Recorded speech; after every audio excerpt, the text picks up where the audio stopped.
மதுராந்தகம் அருகே ஆத்தூர் சுங்கச்சாவடியில் பள்ளி விடுமுறை மற்றும் தொடர் விடுமுறை காரணத்தால் ஒரே நேரத்தில் தென் மாவட்டங்களுக்கு அதிகப்படியான வாகனங்கள் படையெடுப்பதால் கடும் போக்குவரத்து நெரிசல் ஏற்பட்டுள்ளது.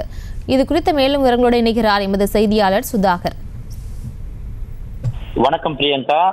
குறிப்பாக மதுராந்தகம் அருகே ஆத்தூர் சுங்கச்சாவடியில் பள்ளி விடுமுறை மற்றும் தொடர் விடுமுறை காரணத்தால் ஒரே நேரத்தில் தென் மாவட்டங்களுக்கு அதிகப்படியான வாகனங்கள் படையெடுப்பதால் மிகப்பெரிய ஒரு கடும் போக்குவரத்து நெரிசலானது தற்போது ஏற்பட்டு வருகிறது.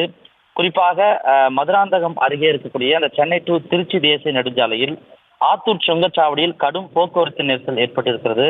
இன்று முதல் 10 நாட்களுக்கு தொடர் விடுமுறை மற்றும் வரும் 25ஆம் தேதி கிறிஸ்துமஸ் மற்றும் ஆங்கில புத்தாண்டு விடுமுறை என்பதால் தொடர் விடுமுறை காரணத்தால் தென் மாவட்டங்களுக்கு அதிக அளவில் வாகனங்கள் தொடர்ந்து செல்வதால் சுமார் 5 கிலோமீட்டர் தூரத்திற்கு மேல் கடும் போக்குவரத்தானது தற்போது ஏற்பட்டிருக்கிறது. குறிப்பாக இந்த அரையாண்டு தேர்வு முடிவுகள் 4 மாவட்டங்கள் தள்ளி வைக்கப்பட்டதால் 16ஆம் தேதி தொடங்கப்பட்டு நேற்று 22ஆம் தேதி வரை அரையாண்டு தேர்வு முடிவடைந்த நிலையில் இன்று முதல் 10 நாட்கள் தொடர் விடுமுறை என்பதாலும் மிகப்பெரிய ஒரு கடும் போக்குவரத்தானது இந்த ஆத்தூர் டோல்கேட்டில் தற்போது நடைபெற்று வருகிறது. பிரியங்கா, செய்திகளை உடனுக்குடனும் துல்லியமாகவும் தெரிந்து கொள்ள சப்ஸ்கிரைப் பண்ணுங்க.